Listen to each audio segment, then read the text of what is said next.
What is going on, everybody? Welcome back to First and Goal on YouTube. My name is Sam Levine, and today we have a bombshell at 11 o'clock in the morning today. I checked my phone, and what do I see? Davante Adams and the Green Bay Packers have stopped talking and negotiating a new contract for Adams, who obviously has an expiring contract after the end of the 2021 season. They've been negotiating for months and months now, and it just boiled up to this. Both sides are unhappy with where the other's price is. So really, they're not making any ends meet. And also, the report said from Ian Rappaport that they have no plans to resume negotiating a contract anytime soon. So it really doesn't look good for Davante Adams, for the prospects of Davante Adams returning to the Packers in 2022 and beyond. That is obviously not only really bad, but you look at that in the grander scheme of things. The Packers have a disgruntled quarterback who just won MVP. I mean, he's their team. This guy, Aaron Rodgers, is their team. And Aaron Rodgers is unhappy right now with the Packers. He turned down what would have been a record-setting contract, which I don't think it means that he doesn't want to return to the Packers. I think it means it's not about money. But regardless, the situation isn't getting any better with Aaron Rodgers. And then now you have this situation with Davante Adams, where it doesn't really look like he's going to be coming back. This is obviously a major issue for the future of the Green Bay Packers. These two situations have really put the Packers, or really they've put themselves in this situation where their future, or not their future, but the next couple of years and the prospects of competing for a Super Bowl in the next couple of years, they're borderline ruined. Because if Aaron Rodgers leaves anytime soon, if he leaves before the start of the 2021 year, if he leaves after 2021, they're not going to win a Super Bowl. They're not going to win a Super Bowl with Jordan Love. Unless Jordan Love becomes Patrick Mahomes when Patrick Mahomes was starting for his first year, which is obviously incredibly rare. Packers aren't winning the Super Bowl anytime soon. And then you add on the Davante Adams factor, that's another major setback. Because let's say you do lose Aaron Rodgers. Hypothetical situation, let's say you lose Aaron Rodgers. You have Jordan Love. Okay, we're going to develop him. Let's see what we can do. You also have Davante Adams, who is the best route runner in the league, and arguably, I think non-arguably, but arguably, the best wide receiver in the league. Adams will obviously help Love grow and develop and become a better quarterback, obviously faster. Now you lose Adams. Who's your best wide receiver? Marquez Valdes-Scantling? Allen Lazard? Are you kidding me? Are you serious? You expect a quarterback to be good with that wide receiver core? I mean, outside of Adams, this wide receiver core isn't great. They're young. They're inexperienced. I don't want to call them Valdes-Scantling is a specialist. He's a deep ball specialist. Allen Lazard isn't really a specialist. It's just, he's not, I wouldn't call him a wide receiver 2.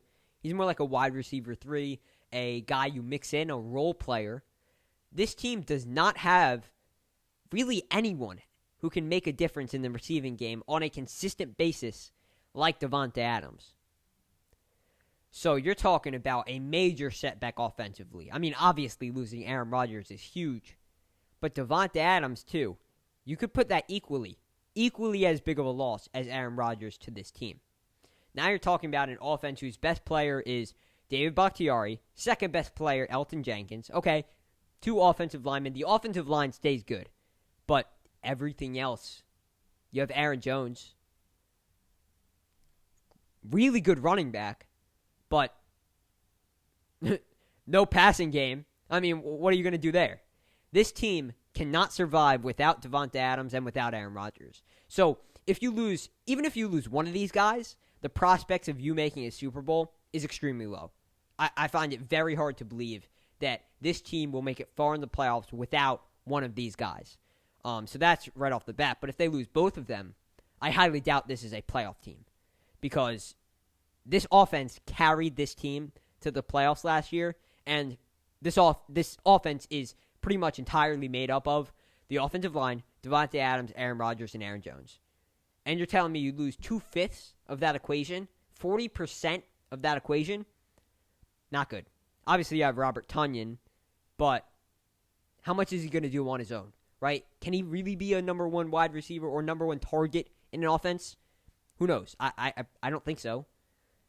Nothing that he did great last year, but nothing that I've seen has indicated that he can be a top target on an offense. So really, the Packers are in a terrible situation, and you don't need me to tell you that. That is obvious. But how did they get here? Well, again, something that I don't think takes a genius to uncover, but they've put themselves in this situation. Absolutely, this front office have put themselves in this situation to fail. Brian Gutekunst, Mark Murphy, and Russ Ball have all together adopted the philosophy, that classic philosophy.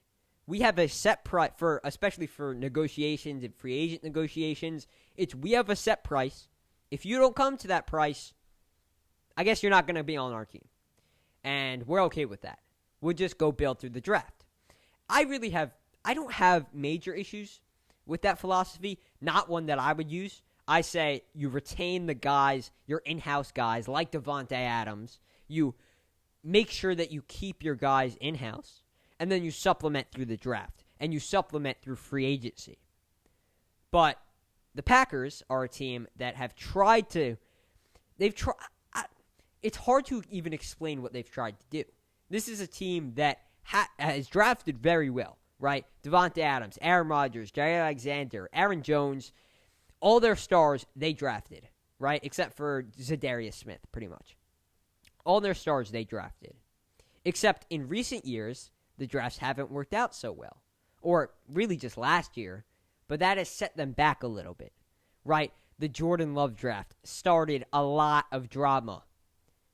And when you're talking about this Packers team and the philosophy that they have, it's obvious that it was obvious that stars were set on a collision course with this front office. Because you're talking about a guy who, in Davante Adams, is the best wide receiver in the league. He deserves to be paid number one wide receiver money. And then you're talking about a front office that doesn't really pay big money to free agents. Well, we already know that this front office looks at, obviously, paying in-house guys the same as paying free agents. So they're not going to go out of their way to pay Davante Adams $28 million when they wouldn't do that to another free agent, which is completely the wrong mindset. That's completely the wrong mindset. This is a classic front office that doesn't go out of their way to dish out a lot of money, which is, again, the wrong mindset when a guy like Davante Adams is improving your team as much as he is, that he actually does deserve those $28 million. Another issue with reports this morning that came out about the Davante situation is that this front office, Mark Murphy, Russ Ball, Brian Gutekunst, are not looking at the DeAndre Hopkins contract, which was 2 years, $54 million total, so $27 million per year.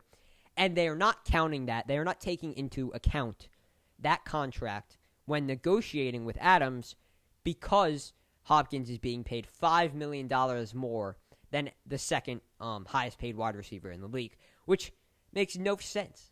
You don't just get to pick and choose which contracts you take into account when negotiating. It makes no sense. You don't get to say, oh, well, that guy's paid too much, so, you can't really use that in negotiating. That's not fair. You can't say that, oh, he's paid 27, so I deserve 28, just because he's kind of an outlier. That's not how it works. That's not how the business works. If you won't pay Davante Adams $28 million, he'll go somewhere else and get $28 million. He's not going to settle for 23 or 24 just because you don't want to pay him 28 because that $27 million contract is an outlier. Why would he care about that? Why would he accept that? It makes zero sense. Looking at it from Davante Adams' standpoint, there is zero reason to take a pay cut in this situation because you can go to multiple teams and they will happily make you the highest paid wide receiver in the league. It's a business. Why would he take that pay cut? Why? There's zero reason. And it's this Packers mindset, that zero exceptions mindset, no one's special mindset. And it drives me insane because it's not how you win football games. Putting your best roster out there is not taking the guys who will take that pay cut. That's not how you win football games. Sure, maybe you need to pay a guy who will obviously add wins onto your record. $28 million. Maybe you need to do that, but he's worth it. He showed you he's worth it by getting 18 touchdowns, a franchise record in touchdowns last season. And you still won't make him the highest paid wide receiver. It's baffling. It is ridiculous, and it is ludicrous.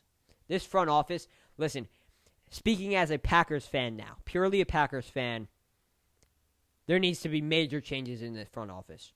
Someone needs to go. And when I say someone, I think that I mean all three of them. Maybe it's just Mark Murphy. Maybe it's just Russ Ball.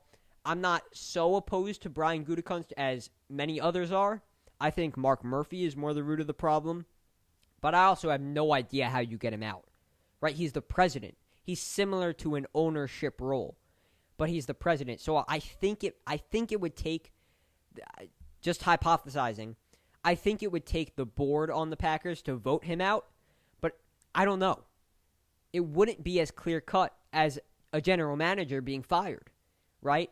It'd be more similar to an owner selling the team, but obviously the owner has to decide to sell the team. So I think that there's a board that would be able to vote Mark Murphy out, but this is not something that he get voted out for, right? This is not something that the board would say this is flagrant behavior. And I think that the Packers will suffer for it, and the Packers are suffering for it.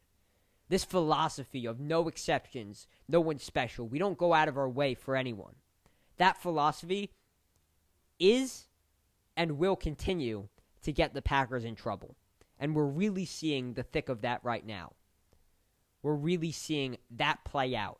Because the Packers players who deserve that extra respect, deserve that extra little bit of salary, deserve that extra little bit of say, they're not getting it. And they deserve it. This Packers front office is massively screwing up. They are butchering a roster with extreme potential. They are butchering their chances for a Super Bowl. And it's honestly ridiculous that Aaron Rodgers doesn't have 3 Super Bowl rings by now, if not 4. It's ridiculous. And I think that is in large part due to the philosophy of this front office. It's got to change, and unfortunately, I don't see a route out of this. As time has gone on, my mindset has changed more. I think every day it becomes more and more likely that Aaron Rodgers doesn't return to the Packers. But it's interesting because I don't see a way that he does return. I don't see a clear path to that. But he's also not getting traded. The Packers will not trade him. So I don't know. A lot of things are up in the air. It's a lot of speculation going on right now. No one really knows. So we just have to wait till further reports, further factual, information-filled reports to see what is going on with this Packers team, because right now we have no idea what the next steps will be.